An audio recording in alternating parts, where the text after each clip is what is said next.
ಯಾವುದೇ ಬಂದೂಕು ಮಿಸೈಲ್ ಇಲ್ಲದೆ ಭಾರತದ ಮೇಲೆ ದಾಳಿ ಮಾಡೋಕೆ ಡ್ರ್ಯಾಗನ್ ಚೀನಾ ಹೊಂಚಾಕಿ ಕೂತಿದೆ. ಹಿಮಾಲಯದ ಪರ್ವತವನ್ನೇ ಸೀಳಿ ಜಗತ್ತಿನ ಅತಿ ದೊಡ್ಡ ಜಲ ಬಾಂಬ್ ರೆಡಿ ಮಾಡ್ತಿದೆ.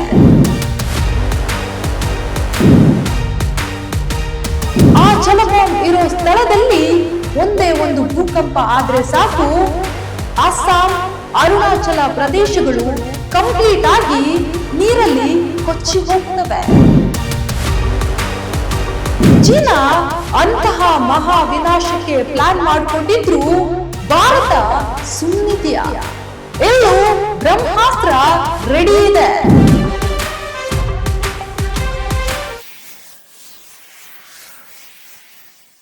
ನಮಸ್ಕಾರ ಸ್ನೇಹಿತರೆ, ಪಬ್ಲಿಕ್ ಐ ಸ್ಟೋರೀಸ್ ಯೂಟ್ಯೂಬ್ ಚಾನೆಲ್ಗೆ ಸ್ವಾಗತ. ನಾನು ಅಂಕಿತಾ ರೈ. ಭಾರತದ ಮೇಲೆ ಚೀನಾಗೆ ಶತಮಾನಗಳಿಂದ ಕಿಚ್ಚಿದೆ. ಗಡಿ ವಿವಾದಗಳಿಂದ ಹಿಡಿದು ಟಿಬೆಟಿಯನ್ ಧರ್ಮಗುರುಗಳು ಭಾರತಕ್ಕೆ ಬಂದ ತನಕ ಜಾಗತಿಕ ಮಟ್ಟದಲ್ಲಿ ಭಾರತದ ಬೆಳವಣಿಗೆಯಿಂದ ಇತರೆ ದೇಶಗಳ ಜೊತೆ ಭಾರತಕ್ಕಿರೋ ಸ್ನೇಹದ ತನಕ ಇದೆಲ್ಲವೂ ಕಂಡು ಚೀನಾ ಒಳಗೊಳಗೆ ಕೊತ ಕುದಿತಲೇ ಇದೆ. ಭಾರತವನ್ನ ಹೇಗಾದ್ರೂ ಮಾಡಿ ನಡುಗಿಸ್ಬೇಕು, ಏಷ್ಯಾದಲ್ಲಿ ತನ್ನ ದರ್ಬಾರ್ ನಡೆಸಬೇಕು, ತಾನೊಬ್ಬ ಪವರ್ಫುಲ್ ದೇಶ ಅಂತ ಗುರುತಿಸಿಕೊಳ್ಬೇಕು ಅನ್ನೋ ಹಠ ಹಂಬಲ ಚೀನಾದು. ಇದೇ ಕಾರಣಕ್ಕೆ ಭಾರತದ ವಿರುದ್ಧ 80ರ ದಶಕದಿಂದ ಒಂದು ಜಲಾಸ್ತ್ರ ಸಿದ್ಧ ಮಾಡ್ತಿದೆ. ಕುತಂತ್ರದಿಂದ ಸೈನ್ಯವಿಲ್ಲದೆ ಯುದ್ಧಕ್ಕೆ ಮುನ್ನುಡಿ ಬರೆಯುತ್ತಿದೆ. ಯುದ್ಧ ಅಂದ್ರೆ ದಂಡು ದಾಳಿಯ ಯುದ್ಧವಲ್ಲ, ಗನ್, ಬಾಂಬ್, ಮಿಸೈಲ್ಗಳ ಆರ್ಭಟವೂ ಅಲ್ಲ. ಯಾವುದೇ ಸೈನ್ಯ ಗಡಿದಾಟಲ್ಲ, ಆದ್ರೆ ವಿನಾಶ ಖಂಡಿತ. ಚೀನಾ ಪಂಚಭೂತಗಳಲ್ಲಿ ಒಂದಾದ ಜಲವನ್ನೇ ಯುದ್ಧಾಸ್ತ್ರವಾಗಿ ಬಳಸಿಕೊಳ್ಳೋಕೆ ರೆಡಿಯಾಗಿದೆ. ಭಾರತವನ್ನ ಆಯುಧಗಳಿಂದ ಏನು ಮಾಡೋಕ್ಕಾಗಲ್ಲ ಅಂತ ಚೀನಾಗೆ ಶತಮಾನಗಳಿಂದ ಗೊತ್ತಾಗಿದೆ. ಅದಕ್ಕಾಗಿ ಚೀನಾ ಈಗ ಬಳಸ್ತಾ ಇರೋ ಅಸ್ತ್ರ ಜಲಾಸ್ತ್ರ. ಅದೇ ಚೀನಾದ ವಾಟರ್ ಬಾಂಬ್. ಚೀನಾದ ಈ ಹಿಂದೆ ವಾಟರ್ ಬಾಂಬ್ ಕತೆ ಏನು? ಇದರ ಹಿಂದೆ ಚೀನಾ ವಿಜ್ಞಾನಿಗಳೇ ಕೊಟ್ಟಿರೋ ಶಾಕಿಂಗ್ ರಿಪೋರ್ಟ್ ಎಂಥದ್ದು? ಡ್ಯಾಮ್ ಕಂಪ್ಲೀಟ್ ಆದ್ರೆ ಭಾರತಕ್ಕೆ ಜಲಗಂಡಾಂತರ ತಪ್ಪಿದ್ದಲ್ವಾ? ಪ್ರತಿ ವಿಷಯವನ್ನ ಪಿನ್ ಟು ಪಿನ್ ಡೀಟೇಲ್ ಆಗಿ ತಿಳಿಯೋಣ. ಮಿಸ್ ಮಾಡದೆ ವಿಡಿಯೋವನ್ನ ಕೊನೆವರೆಗೂ ನೋಡಿ. ವಿಷಯ ಇಷ್ಟೇ, ನಮ್ಮ ದೇಶದ ಎಡಗೈ ತುದಿಯಲ್ಲಿ ಇರುವಂತೆ ಕಾಣೋ ಅಸ್ಸಾಂ ಮತ್ತು ಅರುಣಾಚಲ ಪ್ರದೇಶವನ್ನ ನೀರಿನಲ್ಲಿ ಕೊಚ್ಚಿ ಹೋಗುವಂತೆ ಮಾಡೋಕೆ ಬ್ರಹ್ಮಪುತ್ರ ನದಿಗೆ ಅಡ್ಡಲಾಗಿ ಒಂದು ಡ್ಯಾಮ್ ಕಟ್ಟೋಕೆ ಚೀನಾ ಕಾಮಗಾರಿ ಶುರು ಮಾಡ್ಬಿಟ್ಟಿದೆ.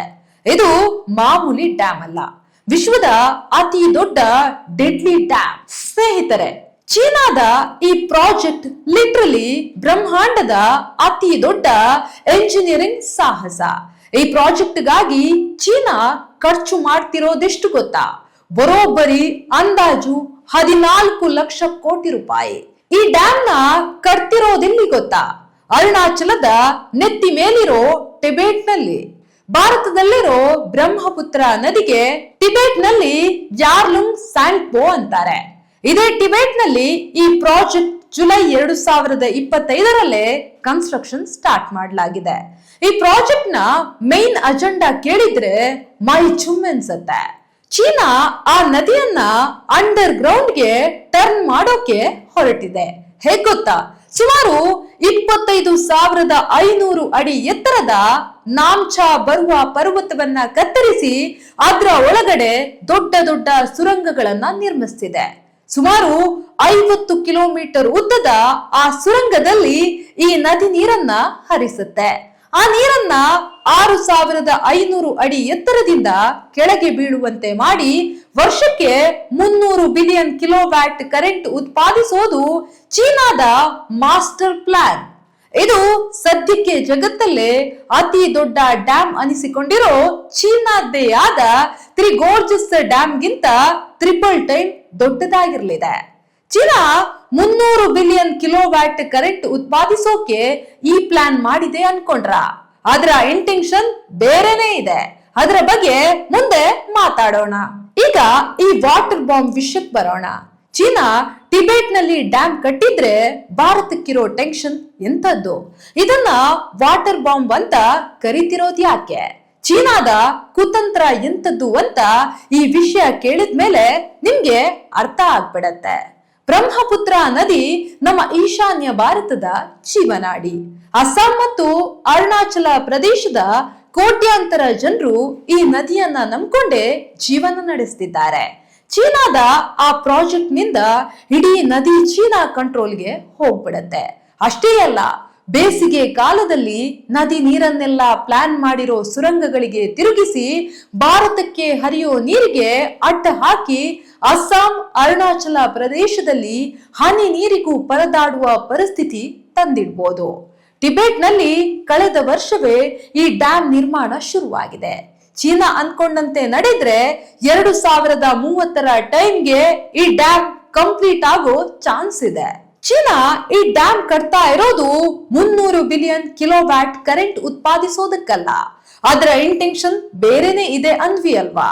ಅದು ಬೇರೇನೂ ಅಲ್ಲ, ಯುದ್ಧ ತಂತ್ರ. ಹೌದು, ಒಂದು ವೇಳೆ ಭಾರತ ಮತ್ತು ಚೀನಾ ನಡುವೆ ವಾರ್ ಶುರುವಾದ್ರೆ ಚೀನಾ ಯಾವುದೇ ಬಾಂಬ್ ಮಿಸೈಲ್ ಹಾರಿಸಬೇಕಾಗಿಲ್ಲ. ಇಡೀ ನದಿ ನೀರನ್ನ ಡ್ಯಾಮ್ಗೆ ತುಂಬಿಸಿಟ್ಕೊಂಡು ಆ ಲಕ್ಷಾಂತರ ಕೋಟಿ ಕ್ಯೂಸೆಕ್ ನೀರನ್ನ ಒಂದೇ ಏಟಿಗೆ ರಿಲೀಸ್ ಮಾಡಿದ್ರೆ ಸಾಕು, ಆ ಜಲದಾಳಿಗೆ ಅರುಣಾಚಲ ಪ್ರದೇಶ ಮತ್ತು ಅಸ್ಸಾಂ ರಾಜ್ಯಗಳು ಬರೀ ಗಂಟೆಗಳಲ್ಲಿ ಜಲ ಸಮಾಧಿ ಆಗ್ಬೋದು. ಅಷ್ಟೇ ಯಾಕೆ, ಭಾರತದ ಕಂಕುಳಲ್ಲಿರೋ ಬಾಂಗ್ಲಾದೇಶ ಕೂಡ ನಾಮರೂಪಗಳಿಲ್ಲದಂತೆ ಆಗ್ಬೋದು. ಇದೇ ಚೀನಾದ ಅಸಲಿ ಜಲ ಬಾಂಬ್ ಕುತಂತ್ರ. ಇಲ್ಲಿ ಶಾಕಿಂಗ್ ಏನ್ ಗೊತ್ತಾ? ಚೀನಾ ಈ ಸ್ಕೆಚ್ ಅನ್ನ 1 ವರ್ಷದ ಹಿಂದೆ ಹಾಕಿದ್ದಲ್ಲ. ತಜ್ಞರ ಪ್ರಕಾರ ಚೀನಾ ಬ್ರಹ್ಮಪುತ್ರ ನದಿಯನ್ನ ಹೈಜಾಕ್ ಮಾಡೋಕೆ 1987ರಲ್ಲೇ ಪ್ಲಾನ್ ರೆಡಿ ಮಾಡಿತ್ತು. ಆ ಪ್ಲಾನ್ ಹುಟ್ಟೋಕೆ ಕಾರಣವೇ ಭಾರತ ಮತ್ತು ಚೀನಾ ನಡುವೆ ಗಡಿ ಸಂಘರ್ಷ. ಯಾವಾಗ ಭಾರತ ಚೀನಾ ಗಡಿಯಲ್ಲಿ ಈ ಸಂಘರ್ಷ ಆಯ್ತೋ ಅವತ್ತಿನಿಂದಲೇ ಚೀನಾಗೆ ಭಾರತವನ್ನ ಕುಗ್ಗಿಸ್ಬೇಕು, ತನ್ನೊಂದೇ ಭಾರತ ಮಂಡಿಯೂರುವಂತೆ ಮಾಡಬೇಕು ಅಂತ ಪ್ಲಾನ್ ಮಾಡ್ತಲೇ ಬಂದಿತ್ತು. ಆಗ ಚೀನಾಗೆ ಸಿಕ್ಕಿದ ಆಯುಧವೇ ನೀರು. ಆದ್ರೆ ಅವತ್ತಿನ ತಂತ್ರಜ್ಞಾನದ ಕೊರತೆ, ಭಾರಿ ವೆಚ್ಚದ ಕಾರಣಕ್ಕೆ ಸುಮ್ಮನಿದ್ದ ಡ್ರ್ಯಾಗನ್ ಈಗ ತನ್ನ ಆರ್ಥಿಕ ಬಲ ಪ್ರದರ್ಶಿಸ್ತಾ ಆ ಡೆಡ್ಲಿ ಪ್ಲಾನ್ ಅನ್ನ ಎಕ್ಸಿಕ್ಯೂಟ್ ಮಾಡ್ತಿದೆ. ಈ ಪ್ರಾಜೆಕ್ಟ್ ನಿಂದ ಭಾರತಕ್ಕಷ್ಟೇ ಅಲ್ಲ, ಚೀನಾ ಡ್ಯಾಮ್ ಕಟ್ಬೇಕು ಅಂತಿರೋ ಆ ಪ್ರದೇಶಕ್ಕೂ ಡೇಂಜರ್ ಇದೆ. ಚೀನಾದ ವಿಜ್ಞಾನಿಗಳೇ ಆ ಬಗ್ಗೆ ವಾರ್ನಿಂಗ್ ಕೊಡ್ತಿದ್ದಾರೆ.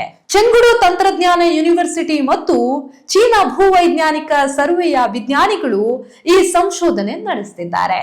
ಚೀನಿ ಭಾಷೆಯ ವೈಜ್ಞಾನಿಕ ಮ್ಯಾಗಝಿನ್ ಸೆಡಿಮೆಂಟರಿ ಜಿಯಾಲಜಿ ಆ ಸಂಶೋಧನೆಯ ಕರಾಳ ಸತ್ಯದ ವರದಿಯನ್ನ ಬಯಲು ಮಾಡಿದೆ. ಅದೇನಂದ್ರೆ, ಈ ಡ್ಯಾಮ್ ಕಟ್ತಿರೋ ಜಾಗದ ಹತ್ತಿರನೇ ಫೈಜನ್ ಫಾಲ್ಟ್ ಲೈನ್ ಇದೆ. ಈ ಫಾಲ್ಟ್ ಲೈನ್ ಅಂದ್ರೆ ಭೂಮಿಯ ಒಳಗೆ ಟೆಕ್ಟೋನಿಕ್ ಪ್ಲೇಟ್ಗಳ ಜಿತ್ತಾಟ. ಈ ಟೆಕ್ಟೋನಿಕ್ ಪ್ಲೇಟ್ಗಳಿಂದಲೇ ಭೂಕಂಪದ ಭೀಕರತೆ ಶುರುವಾಗತ್ತೆ. ಈ ಬಗ್ಗೆ ಕಂಪ್ಲೀಟ್ ಡೀಟೇಲ್ಸ್ ಅನ್ನ ನಾವು ಒಂದು ವಿಡಿಯೋ ಮಾಡಿದ್ದೀವಿ.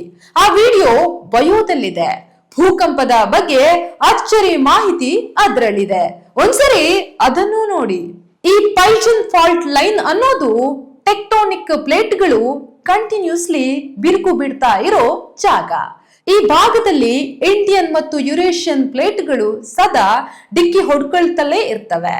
2017ರಲ್ಲಿ ಟಿಬೆಟ್ನ ಮಿಲಿನ್ ಅನ್ನೋ ಭಾಗದಲ್ಲಿ 6.9 ತೀವ್ರತೆಯ ಭೀಕರ ಭೂಕಂಪ ಆಗಿತ್ತು. ಆ ಭೂಕಂಪದಿಂದ ಎಲ್ಲಿನ ಬೆಟ್ಟಗಳು ಈಗಾಗಲೇ ಒಳಗಡೆಯಿಂದ ತುಂಬಾನೇ ವೀಕ್ ಆಗ್ಬಿಟ್ಟಿದೆ. ಹಾಗಾಗಿ ಆಪತ್ತು ಕಟ್ಟಿಟ್ಟ ಬುದ್ಧಿ. ಚೀನಾ ಸರ್ಕಾರ ಏನೇ ಬಿಲ್ಡಪ್ ಕೊಟ್ರು ವಿಜ್ಞಾನಿಗಳೇ ಒಪ್ಪಿಕೊಂಡಿರೋ ಪ್ರಕಾರ ಇದು ಅತಿ ಹೆಚ್ಚು ಭೂಕಂಪ ಸಂಭವಿಸೋ ಅತಿ ಸೂಕ್ಷ್ಮ ಪ್ರದೇಶ. ಅಷ್ಟು ದೊಡ್ಡ ಡ್ಯಾಮ್ ನಲ್ಲಿ ಲಕ್ಷಾಂತರ ಕೋಟಿ ಲೀಟರ್ ನೀರ್ ತುಂಬಿರತ್ತೆ. ಆ ಟೈಮ್ ನಲ್ಲಿ ಹಿಮಾಲಯದ ಈ ದುರ್ಬಲ ಜಾಗದಲ್ಲಿ ಏಕಾಏಕಿ ಪ್ರಚಂಡ ಭೂಕಂಪ ಆಗ್ಬಿಟ್ರೆ ಡ್ಯಾಮ್ ನ ತಡೆಗೋಡೆ ಅಥವಾ ಕೊರೆದಿರೋ ಸುರಂಗಗಳು ನೆಲಕಚ್ಚಿ ಬಿಡೋ ಸಾಧ್ಯತೆ 100% ಇರತ್ತೆ. ಡ್ಯಾಮ್ ತಡೆಗೋಡೆ ಮುರಿದು ಬಿದ್ರೆ ಮುಂದೇನಾಗುತ್ತೆ ಅಂತ ಹೇಳೋದೇ ಬೇಡ. ಆ ಕ್ಷಣದಲ್ಲಿ ಅಲ್ಲಿ ಸೃಷ್ಟಿಯಾಗೋದು ಪರಿಸರ ಸೃಷ್ಟಿಸಿದ್ದ ಸುನಾಮಿ ಅಲ್ಲ, ಮನುಷ್ಯನೇ ಸೃಷ್ಟಿ ಮಾಡಿದ್ದ ಅತಿ ದೊಡ್ಡ ಆರ್ಟಿಫಿಷಿಯಲ್ ಸುನಾಮಿ. ಈ ಪ್ರಚಂಡ ಪ್ರವಾಹ ಸೀದಾ ಭಾರತದ ಅರುಣಾಚಲ ಪ್ರದೇಶ ಮತ್ತು ಅಸ್ಸಾಂ ರಾಜ್ಯಗಳಿಗೆ ನುಗ್ಗುತ್ತೆ. ಬರೀ ಗಂಟೆಗಳಲ್ಲಿ ನೂರಾರು ಗ್ರಾಮಗಳು, ಲಕ್ಷಾಂತರ ಜನರ ಜೀವ, ಪ್ರಾಣಿ ಸಂಪತ್ತು ಹಾಗೂ ಕೋಟ್ಯಾಂತರ ರೂಪಾಯಿ ಮೌಲ್ಯದ ಆಸ್ತಿ ಪಾಸ್ತಿ ಕಂಪ್ಲೀಟ್ ಆಗಿ ಅಕ್ಷರಶಃ ನೀರಲ್ಲಿ ಹೋಮವಾಗತ್ತೆ. ಒಂದು ರಕ್ತ ಸಿಕ್ತ ಇತಿಹಾಸಕ್ಕೆ ನೀರಿನಿಂದಲೇ ಮುನ್ನುಡಿ ಬರೆದಂತಿರತ್ತೆ. ಚೀನಾ ತನ್ನ ಆರ್ಥಿಕ ಲಾಭಕ್ಕಾಗಿ ಕಟ್ತಿರೋ ಈ ಡ್ಯಾಮ್ ನಾಳೆ ದಿನ ಪ್ರಕೃತಿಯ ಮುನಿಸಿಗೆ ಸಿಲುಕಿದ್ರೆ ಭಾರತದ ಈಶಾನ್ಯ ಭಾಗಕ್ಕೆ ಅಕ್ಷರಶಃ ಒಂದು ಮರಣ ಶಾಸನವಾಗ್ಬಿಡತ್ತೆ. ಈಗ ಇಡೀ ಸ್ಟೋರಿಯನ್ನ ಕಾಡೋ ಪ್ರಶ್ನೆ, ಚೀನಾ ಜಲಾಸ್ತ್ರ ಹಿಡ್ಕೊಂಡು ಭಾರತದಲ್ಲಿ ಜಲಪ್ರಳಯ ಸೃಷ್ಟಿಸ್ತೀನಿ ಅಂತ ರೆಡಿ ಆಗಿದ್ರೆ ಭಾರತ ಸುಮ್ನಿರುತ್ತಾ ಅನ್ನೋದು. ಎಷ್ಟೋ ರಾಜರು, ಎಷ್ಟೋ ದಾಳಿಕೋರರು, ಎಷ್ಟೋ ದಂಡಯಾತ್ರೆ ನಡೆಸಿದವರಿಗೆ ಭಾರತ ತನ್ನ ಮುಕ್ತತೆಯಿಂದ ತನ್ನ ಸಂಪತ್ತನ್ನ ಕೊಟ್ಟಾಗಿದೆ. ಆದ್ರೆ ಈಗ ಆ ಮುಕ್ತತೆ ದೇಶ ಪ್ರೇಮಕ್ಕೆ ಬದ್ಧತೆಯಾಗಿದೆ. ಸ್ನೇಹಕ್ಕೆ ಸ್ನೇಹ, ಪ್ರೀತಿಗೆ ಪ್ರೀತಿ, ಯುದ್ಧಕ್ಕೆ ಯುದ್ಧ ಅಂತಿದೆ. ಚೀನಾ ಹೆಣ್ದಿರೋ ಈ ಜಲಬಾಂಬ್ ವಿರುದ್ಧ ಭಾರತ ತನ್ನ ಮಾಸ್ಟರ್ ಪ್ಲಾನ್ ಯಾವಾಗ್ಲೂ ಮಾಡ್ಕೊಂಡಿದೆ. ಅದೀಗಾಗ್ಲೇ ಕಾರ್ಯರೂಪ ಪಡೆದಾಗಿದೆ. ಅದೇನಂದ್ರೆ, ಚೀನಾದ ಗಡಿಯ ಪ್ರವೇಶ ದ್ವಾರದಲ್ಲೇ ಇರೋ ಸಿಯಾಂಗ್ ನದಿಗೆ ಅಡ್ಡಲಾಗಿ ಭಾರತ ಕೂಡ ಒಂದು ದೊಡ್ಡ ಜಲವಿದ್ಯುತ್ ಡ್ಯಾಮ್ ಕಟ್ಟೋಕೆ ನಿರ್ಧರಿಸಿದೆ. ಈ ಡ್ಯಾಮ್ ನ ಮೇನ್ ಅಜೆಂಡಾ ಚೀನಾ ಕಡೆಯಿಂದ ಬರೋ ಆ ಜಲಪ್ರವಾಹವನ್ನ ತಡೆದು ಹಿಡಿಯೋದು.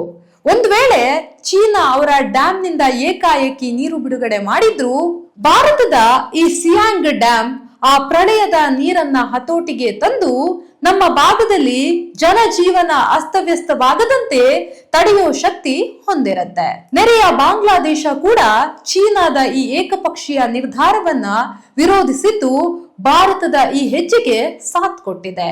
ಯಾಕಂದ್ರೆ ಅಸ್ಸಾಂ, ಅರುಣಾಚಲ್ ಮುಳುಗಿದ್ರೆ ಬಾಂಗ್ಲಾದೇಶ ಕೂಡ ಜಲಪ್ರಳಯಕ್ಕೆ ಕೊಚ್ಚಿ ಹೋಗುತ್ತೆ. ಸ್ನೇಹಿತರೆ, ಚೀನಾ ಎಷ್ಟೇ ತಂತ್ರಗಳನ್ನ ರೂಪಿಸಿ ಭಾರತವನ್ನ ನೈಸರ್ಗಿಕವಾಗಿ ಕಟ್ಟಿ ಹಾಕೋಕೆ ನೋಡಿದ್ರು, ನಮ್ಮ ದೇಶದ ಭದ್ರತಾ ಪಡೆಗಳು ಮತ್ತು ಎಂಜಿನಿಯರ್ಗಳು ಪ್ರತಿ ಹಂತದಲ್ಲೂ ಕೌಂಟರ್ ಕೊಡೋಕೆ ಸದಾ ರೆಡಿ ಇರ್ತಾರೆ. ಇಡೀ ಪ್ರಕೃತಿಯೇ ಭೂಕಂಪದ ರೂಪದಲ್ಲಿ ಚೀನಾಕ್ಕೆ ಎಚ್ಚರಿಕೆಯ ಗಂಟೆ ಬಾರಿಸುತ್ತಿದ್ರು ಅದನ್ನ ಲೆಕ್ಕಿಸದೆ ಮುಂದುವರಿತಿರೋದು ಚೀನಾ ತನ್ನ ಕೆಳಗೆ ತಾನೇ ಡೈನಮೈಟ್ ಇಟ್ಕೊಳ್ತಿದೆ.